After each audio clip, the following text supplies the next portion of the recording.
Hi there, this is Lisa Klein, and I'm so happy to be here today with a good friend of mine, Dr. Julie Lopez, who is lovely and amazing. Julie is an award-winning clinician and entrepreneur. Oh, stop. She's the founder and owner of the Viva Center, which is in DuPont Circle in Washington, D.C.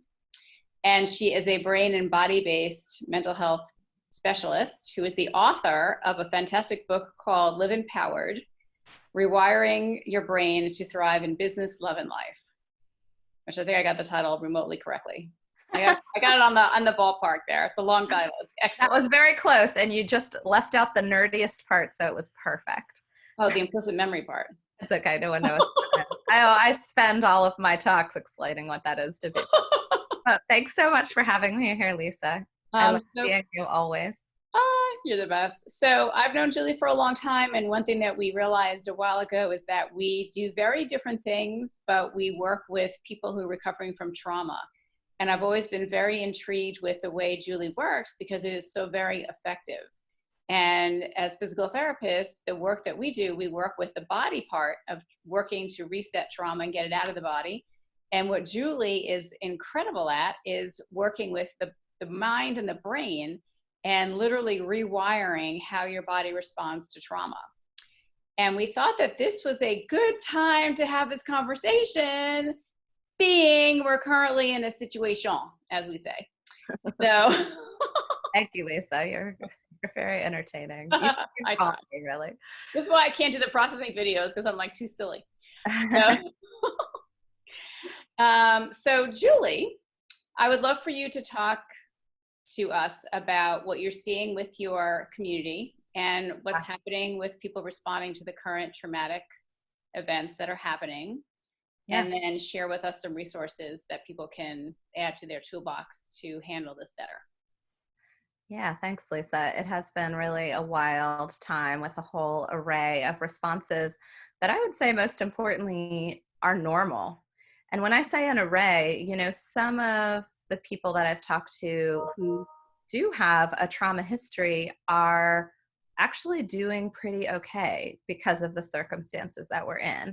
So they've had to adapt throughout their life to a series of things being out of control or being really difficult or hard to manage. Your hair looks amazing, darling. And so here we are, let's just be honest. Here we are during this pandemic, and all of a sudden, things are very different. People are working virtually. They're not connecting with colleagues, or they've lost their jobs, or loved ones are in quarantine because they're very sick. There's media that's been sharing very scary images and numbers and things. And so there's this combination of experiences that for a lot of people are bringing forward, if you will, whatever tools and resources that they had to manage other difficult times they've had in their life. So that's what I'm saying. So some people who have already been working with or have experienced trauma in their lives are actually pretty adaptive to being able to manage this big change and the limitations because they've learned and they've worked with their system to overcome things. Whereas on the other hand, a lot of people are having really extensive symptoms right now, difficulty sleeping, gastrointestinal problems, headaches, anxiety running pretty high, or depression, although people aren't always recognizing that that's what they're experiencing. They're just feeling extremely exhausted and don't feel like doing anything, a real heaviness in their body. So we're actually seeing a lot of, like I said, a range of mental health type of responses, and a lot of people that are having a lot of symptoms that they didn't have before. And so I am really focused on wanting to help people understand better how their body works and how our mind and body works together, because it really holds a lot of resources for us right now to get through this difficult time. And I want to get a chance to share those with people. Yeah, that would be great. Before we go any further, let me just ask you, if someone is having a hard time, when do they know, like when should they seek help? Because I know a lot of therapists they're working, but they're working through telehealth. And I have a lot of friends who are in this field, as you know, we have a lot of common friends. And a lot of people's practices are actually growing right now because so many people are having a hard time. So for people who are watching, like, when should people seek professional help? This is actually a very interesting question, especially right now, because there are different types of help available. And so we actually just last week launched a new way to address what some people are dealing with, which is situational crisis response, right? It's not related to the way things were going. It was brought up just during this time period, and their body's having some type of crisis response. So we put together this package called Healing Through Connection, and it's, with a licensed professional, but it's limited to 6 sessions or less, and it's a greatly reduced kind of pricing, but the focus is all on crisis management and support and resources and helping people feel really empowered I within their love system. that. Because as you know, like when you're doing deeper trauma work, which of course we do all the time, that's our main jam, but it's different when you're doing that deep dive. And some people don't want or need a deep dive right now. What they need is to stabilize their system so they're feeling better in the here and now, because, as we keep hearing, this is going to be a while that we're in this kind of different way of operating in our culture that really has cut out a lot of what we need as human beings, with just touch and socialization and connection and community. And yes, I know everyone's doing everything virtual, but it really is not the same. We know that this kind of connection is not the same as this kind of connection. So that's one thing. The second thing I would say, anytime, I am all about mental health awareness. I think too often in our society, because there is still, unfortunately, a stigma around our mental well-being for some bizarre reason, because we are one human system and we all have a brain and we all have a nervous system and we all have commands that are coming out of our psychology and our emotional reactions to things, because that's normal, because we're not robots. And yet somehow people feel embarrassed or ashamed if they're experiencing anxiety or experiencing depression or having, nightmares or flashbacks or different types of experiences that are actually a part of this whole range of human experiences. So I would say anytime that symptoms related to mental health, and I can go through quite a whole checklist of them, are getting in the way of your day-to-day well-being, you should get help. And this is the reason why, because it doesn't have to be that way. Like pretty quickly, you can change your reality just by connecting with a professional who can help you tap into the resources your body already has. And so I hate to see people needlessly suffering when they just don't have to be suffering that way. It's interesting because we're all over, Instagram and social media and stuff like that. And there's a big kind of movement where there are people who are harnessing increased creativity, like, we're doing the videos, you're doing, so there's a part when you're kind of in the situation that it inspires creativity. And then I see posts from people saying, well, if you're not doing that, don't be so hard on yourself because it's a traumatic experience, and da da da da da da da da. But I'm like, yeah, it is a traumatic experience, but there are tools to move it through you. That's not really an excuse to like not do anything. Right? And I think that trauma, unfortunately, sometimes is just like the next step is not, okay, and this is what you can do to get out of that trauma lock. You know what I'm saying? So it's kind of, this is why I think you and I resonate so much, is because it's like, yes, this is a traumatic experience, but yes, there are tools so that you don't have to become non-functional because of that. Right. So yeah, see it, feel it, let's move that through. Yeah. So. Yeah. And that's the big thing is I hate to hear when people feel stuck or they feel no hope. Like there's that this is just what it is and it has to be that way.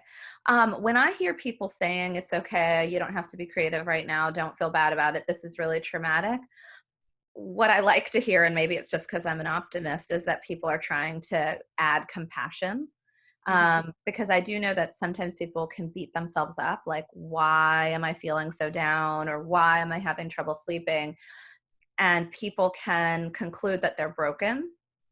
And so we always try at my center, and the way that we work, there are 20 of us that work there, is to find compassion for what's happening and also movement because there's always, we're plastic, we're able to move and stretch and expand. And so that's kind of the stance that we use to help people switch out of and move out of a trauma posture if they're in one. So I think it's an interesting line to ride, which is providing the compassion and then providing the movement. Yeah, but let's be honest. I mean, I've been a supervisor for many, many years, and a lot of what I tell my supervisees is we are a profession of change. And so the point is to change. People aren't coming to us because they want to stay the same. They're Right. coming because they want something to be different. So Right. it has to involve this part, right, where it's moving off of where it was. Yeah, and I think there's a lot of people right now who want change in lots of different ways. Definitely. So tell me, so we talked about the 6-visit program, and we'll get the information from you later to put on the description part of the video. So tell me about some of the other resources that are available for people. Yeah. So, well, one of the things that we launched about 3 years ago, and it's all based on this belief that we have that when people have information, resources, structure, guidance, that there are so many amazing things that can be tapped into within our bodies right now. And so we built this tool called the Resilient Brain Project. And it's www.resilientbrainproject.com. It's free, it's online, and it goes into depth in 12 areas of mental health. So you can just search. It's really easy to search by category of mental health. And let's just say you've been feeling a lot of anxiety. Then you might click on the anxiety section. And underneath that, the first section, which I love so much, is called Actions for Now. And in that section are specific things you can do in the moment right now without a professional and work to shift your system so that it downshifts out of that anxious space. And there are lots of resources because we know we're all unique. We're all little snowflakes. No two people are the same. And so you can just try, hey, does this work for me? Oh, yeah. Half of that worked for me. I didn't like this other half. And so you start to custom tailor things and see what works. But more than just exercises, there are like blog posts. They're all action oriented in that section. But there are apps you can connect to help your body change in the moment. So it's like right here and now. And then the other sections that are within each one of these mental health sections are for loved ones. So if one of your realities is that you're sitting here and, 10 blocks away, but you can't connect with them as a loved one who's having all kinds of anxiety, then there are resources for you. Because when we have a loved one who's going through something, we all want to help in some way. And oftentimes, even with the best intentions, we don't do the most helpful things and we can accidentally make things worse. And so we have that kind of resource. There are resources about mastering the subject. So a lot of geeky information about why you might be feeling anxiety and how the brain and body works and what type of systems, the different systems in your body might be experiencing. And then we've got You're Not Alone. So on this section of that category, it would be places where you can go online. You don't have to say a thing in case you aren't ready to connect or don't want to talk about what you're going through, but you can go to chat rooms or go to bigger spaces where you see that other people are actually experiencing what you're experiencing. And that could be super powerful. I mean, that's what we see really making a difference when we do group therapy, because there'll be someone else that you don't even know who's telling your story, and they don't know your story. And in a visceral way, you feel like, oh, wait, I'm not crazy. This person is great and they're going through this. So maybe I'm great too. It can really be a beautiful thing. And then we've got a whole section on advocacy. So that one's it might be called Advocate or something like that. But there are always advocacy groups and national and international organizations where they're trying to raise awareness and destigmatize whatever area. So we have these 5 sections under the 12 sections. Anyway, it's just chock full of stuff and great apps. And I think apps are great because, when people come for therapy, they're paying big bucks for that, right? That's the custom tailored. You come in and you're going to get everything custom tailored to your system and what it needs. It's like the creme de la creme of service, but there's an awful lot you can do just by becoming empowered around how this stuff works. So it's a huge resource and I highly recommend it for people. We created it because we really want to destigmatize mental health and help people get accessible resources to be able to start to gain control over what they're experiencing. And I always say to people, look, if you go there and you look at some of the resources and it helps you enough, great. And if it doesn't, and it feels like there are other things that are getting in the way, to be honest, because Lisa asked about my book, this is my book. This is why I wrote the book, because it's all about implicit memory, which is a fairly complicated subject, but it's written in an easy to read type of way. I wrote it because it's all about the parts of our brain that are hidden, the parts that if you're working with a professional, they're going to be able to pull forward and they're going to be able to rework and, do all these nerdy things with it. So this is also like an empowerment tool to start to get curious and start to understand why your body or why your behavior or why your relationships might be different than you want them to be. And especially during the situations that make no sense, like, why is it that I am a very accomplished person in all these areas and I want to be in an intimate relationship, yet every time I connect with someone who on paper seems fine and I seem fine, I push them away. And I know that I want that in my life, but yet I still push them away, and it seems confusing. And so, that just as an example, there are lots of things that we end up doing that are actually more a result of this hidden part of the brain.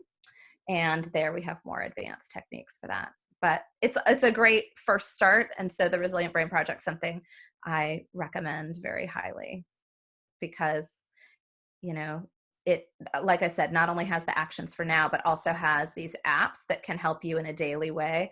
There's a really cool one people are talking about this all the time, but in case you picked up some bad habits while you're in quarantine, there's a cool app called Habit Bowl, which helps you break. Judgy for those of us who are binge watching RuPaul's Drag Race. Is that Don't judge me. Well, if it's working for you, great. And if at some point you want to change that, you can take a look at Habit Bowl and try to break some of your habits, or it also helps you create new habits. It's got this whole incentive reward system. But I love apps because you can, if you like one or you connect with one, you can use it every day to help you. Especially, oh my God, everyone's talking about meditation and deep breathing. There's a couple apps on there that can help with that, because if people are like, just meditate, you've never meditated, it can feel really bizarre or uncomfortable. And so having guided spaces where you can just tap in, like Headspace is a great app for a whole host of different guided meditations, can be really helpful. So are you seeing certain populations are more at risk at this time? You're saying that people who have had trauma and have had trauma therapy are actually maybe having more tools than the average person. But are there people that you see that are just in general need to be a little bit more concerned about watching themselves and what they do with habits and stuff like that? I don't know that I would lump it into one category. Obviously, at my center, we have quite a number of first responders that are being inundated with real situations that are very overwhelming. So, that's a population that's having a hard time, but they also don't have the time to do a lot of personal work, which is compounding part of the problem. Like I said, the reason we launched the Healing Through Connection package is because when you're in an environment that isn't really changing, it's hard until you're out of it to do some of the deeper work and to shift stuff, because your body's adapting in whatever way feels like it's best for your system. And so some of the crisis and support management might be more helpful. But in terms of populations, I couldn't speak to that in terms of people who come into us. I can tell you theoretically that, the people who are now in lockdown and already had a really difficult home life, people that were having difficulty in relationships or even experiencing domestic violence, are obviously in a really tough moment right now. Children who are in abusive homes where school was the break, people in relationships where work was the break, and now they're in a very controlling or toxic home. That's really high risk, I would say, right now. I didn't mean to oversimplify about the trauma piece. I just wanted to introduce the range, because because I also think that for some people who have been using distractions that were readily available to them to manage trauma from before, meaning that they hadn't really dealt with certain things, and now here they are kind of stuck at home, stuck in one space, and don't really have escape from themselves. That can be a really challenging situation right now too. The things to look out for, let's say if you are on your own, and so looking out for maybe low energy, having a hard time, you're saying with fatigue, like not able to get off the couch kind of thing. Not Um, able to get off the couch, trouble sleeping, trouble falling okay. asleep, trouble in the middle of the night with nightmares or waking up and not being able to go back to bed. Like I said, some of the stuff that's more related to your unconscious mind, I call it the hidden control panel in your brain, can be coming forward in your sleep. So we store things in this unconscious part of our brain, and they can come from experiences that happened before you have conscious thought, like before the age of 3, but they can also be passed down from generations. So grandparents, parents have distressing experiences. They never talk about them, but they pass on the energy of their experience to a descendant. It's called intergenerational trauma. One of the populations that can experience this that I've worked with a lot are second and third generation Holocaust survivors, grandparents who have a war room or who are ready to hide or flee at a moment's notice because they lived through it, even though they never told any stories. In behavior, the feeling that life is unsafe and that people can get hurt very quickly is translated on. And so we store that kind of posture, right? Even as children who never experienced a horrific thing like the Holocaust or the concentration camps. And so in the night, because this feels like another, like, especially if you watch the media a lot, like, who has power over what, which of our rights are going to be taken away, at what point is it going to become a military state? I'm just saying, if you're looking through that lens, and that type of stuff can come up in the night. When things like that are happening that seem unexplainable, that's a sign that you should go get professional help. Only because the suffering doesn't have to go on for that long. And I wanted to share, because a lot of what I do, so like I said, there are 20 people at our center. Everyone has postgraduate training in some type of brain or body-based therapy and certification. And so for me as a brain-based practitioner, we can do all of this stuff virtually. We can do EMDR, we can do brain spotting virtually. It doesn't have to. And so if there are things going on that seem unexplainable, or all of a sudden it seems like you're having symptoms that you didn't have before, it just could be that stuff is getting kicked up from your implicit memory, and it's very treatable. So I would just say you want to get professional help if you start, having some of those kind of problems. So what I'm hearing you say is that this is in this trauma experience that we're having, it's not uncommon that old traumas that you've experienced yourself that have not been healed may be coming up to the surface because we're not having the distractions of travel and commute, like we're all kind of in our own spaces right now. But also traumas that may have been handed down by generations may be also activated if those were traumas around survival. Yes. And we've seen that. We've seen that in our practice. If somebody's coming in, we talked about this in one of the other videos. The pancreas is the part of the body that holds that survival energy when it's something that could, be that bad. So we will see that in descendants of people who made it through the Holocaust. It's absolutely fascinating. But for people in general, it could be having had an immigrant experience that was difficult. My dad was in World War II. My parents went through the Depression. So it could be traumas that you have had in your family line that now are becoming activated. That's totally right. And let's be real. I mean, we both live in Washington, D.C. There are a lot of people that live here because there was war in their home country. They left because of situations of violence. So, and it's not just the survival piece that could be triggering it. There are also a number of factors at play right now that can trigger the old unresolved experiences of trauma. One is that we have lost control over lots of things that we used to have control of before. So the experience of being out of control can ignite that. Many people are isolated, so a feeling of being disconnected can kick up any type of abandonment or rejection or loss. There's a lot of losses going on in our society right now. Anyone who was meant to experience a graduation or a birthday, people who are dying during this time period are not getting the traditional, shiva or the funerals. It's not happening. And so there's a lot of ways that grief and loss has changed in our culture during this time, because we have rituals to allow people to process things, so they're getting truncated. Anyway, it's a very complicated time for mental health.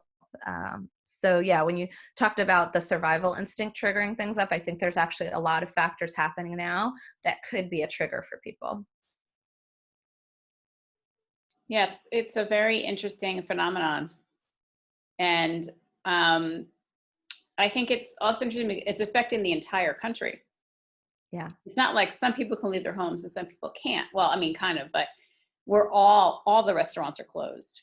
Yeah. All that it's a little bit more a little bit different from like 9/11. In our lifetimes, I'm thinking about what we've experienced, and 9/11, was terrible, but for New York, for Washington, where we had actual events, for Pennsylvania, but the rest of the country was affected, but not as directly.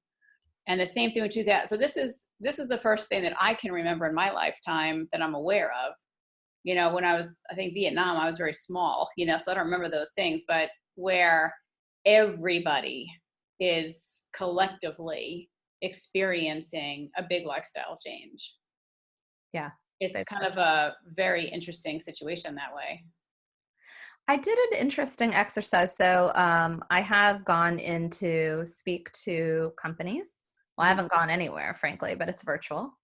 I've done kind of virtual check-ins with organizations just around their own wellness and stress management and overall well-being.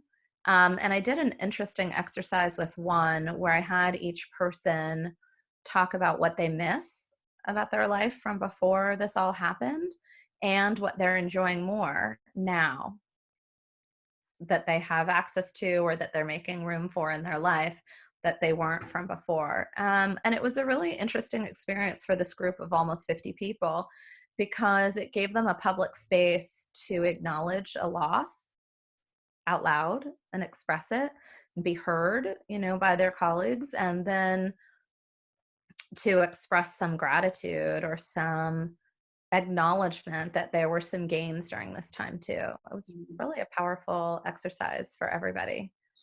I think it's very complex because we're so lucky in so many ways. Our businesses have been affected, but I'm not super concerned about whether or not I'm going to have food, where there are a lot of people who are not in that situation. So Yeah. there's a lot of layers to this, where you have the people who are more privileged, however you want to say it, who are taking a hit. We're all taking a hit. But again, eating is not something I'm concerned about not doing. And wherein then you have an enormous segment of the population that is very food insecure right now. So it's it's monumentally, I don't even know what the right word would be. You have all these layers of, then feeling like, oh, I'm, one of my benefits is I've been exercising more, it's like, woohoo. But, then you feel bad, like people don't have money to feed their kids, so it's like you have a hard time focusing on the positives for yourself when, so many people are suffering to that level. Yeah. It's a very difficult time. It is difficult. And I think one of the things that you're bringing up, which could maybe be a topic for another time, is comparative guilt, Mm-hmm. right? And comparative loss and the struggle with that, which is also kind of very workable in a mental health setting, is that it doesn't allow you to process your own experience, right? And so I know that our focus here was more on mental health and access to resources and things like that. But I would love to give a little focus to this program that I brought up to DC for DC people called In This Together. That'd be great. where people can, and we ended up, because it's based out of San Antonio, and that's where kind of the donations are going in, and they did get their 501c3, even though it just started during the pandemic. But we brought up a chapter to DC where if anyone wants to donate, or they can get these shirts or masks that they created called In This Together. All of the proceeds are going to local nonprofits who are helping the food insecure. So we've been able to give donations to So Others Might Eat and the Salvation Army, and a couple of different programs that are traditional housing programs. But you talk about like job loss. One of the ones that we gave to last week, 60% of the participants had lost their job and they're very food insecure. And so being able to give them a food donation, the way the program works is the money goes to a restaurant. They greatly discount the food prices because we do bulk ordering. And then it goes, I think we're up to maybe like 800 or 900 meals that we've been able to do just in a couple of weeks. So that's on our website too, but that's real. Great. I mean, I think I own a business. I have my employee. So my focus has been on my business and my employees. And so, as I'm sure yours has been as well.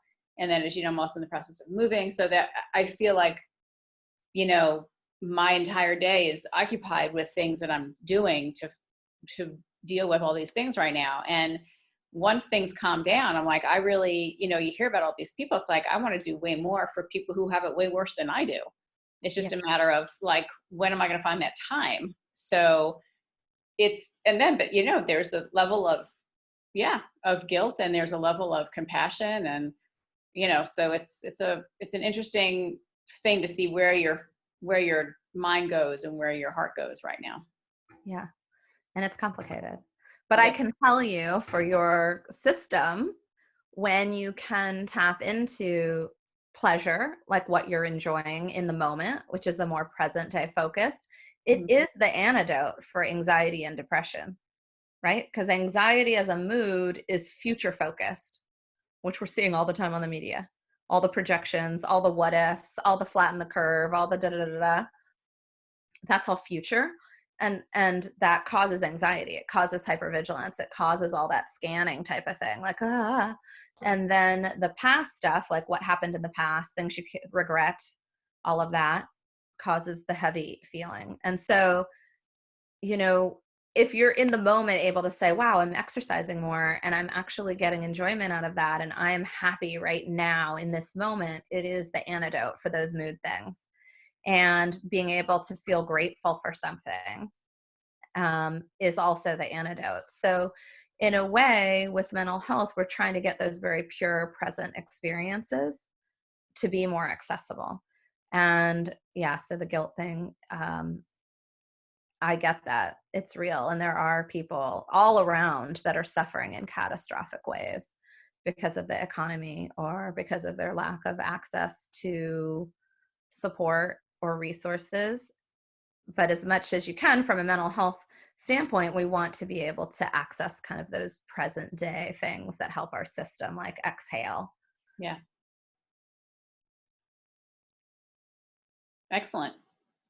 So just to recap, so we have the 6 visit, Healing Through Connection. It's called the Healing Through Connection package. We're going to put all this in the description so people can have that. I love that. I think that's so brilliant. Yeah, it's my brilliant team. I can take no credit. What? I take no credit. It was my brilliant team. But you're the head of the team, so that's okay.